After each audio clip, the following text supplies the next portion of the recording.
បើមិនប្រកាន់ទេសូមខ្ចីមាសមេធ្វើជាសង្សារត្រឹមមួយសប្តាហ៍លក្ខខណ្ឌបែបណាក៏ព្រមដែរថ្លៃរៀងតូចច្រឡឹងភ្នែកតឹងស្រស់ស្អាតណាស្រីច្រមុះស្រួចស្រលូនជើងដៃដឹងថាចរណៃមិនទាន់មានអ្នកណាបើមិនយល់ទោះទេសូមខ្ចីមាសមេស្រឡាញ់គ្នាមួយផ្លែតគ្រាន់តែជាហេតុអ្នកផ្សេងមើលមកដូចយើងសង្សារធ្វើដូចមែនតែនឲ្យគេច្រណែនយើងពីកាយាទៅបោះតង់ជាមួយជីវ៉ាក្តីសុខយ៉ាងណាស្នេហាកំប្លែ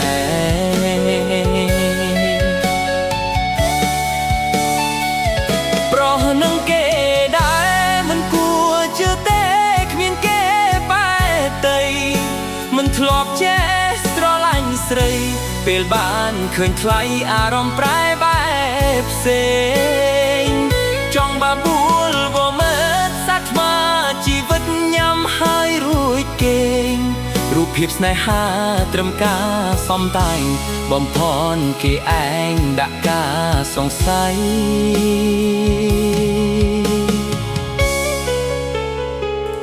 បើមិនប្រកាន់ទេសូមខ្ចីមាសមេធ្វើប្រពន្ធបងអួតគេផងមិនឲ្យឆ្កងផ្អែកស្មាកាន់ដៃប្រពន្ធលំសុំមិនបាច់ផ្លូវការក៏បានដែរថ្លៃត្រឹមបងហាញភ្នែកអ្នកដទៃសុំសិតច្រណៃស្រឡាញ់មួយជីវិត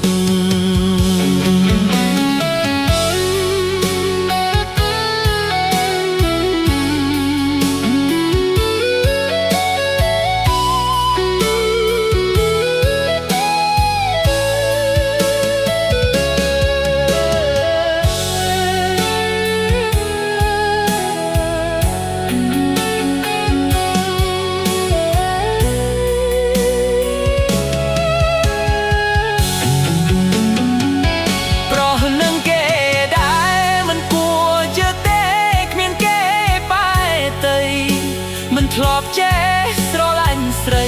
ពេលបានឃើញថ្លៃអារម្មណ៍ប្រែបែបផ្សេងចង់បបួលវមើលសាក់ថ្មជីវិតញ៉ាំហើយរួចគេង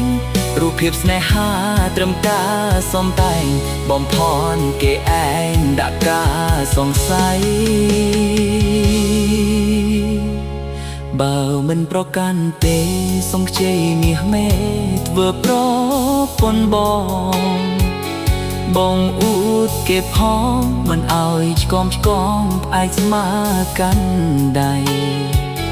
ប្រពន្ធផ្លុំលំមិនបាច់ភ្លឺការក៏បានដែរថ្លៃត្រឹមបងហាញភ្នែកអ្នកដទៃ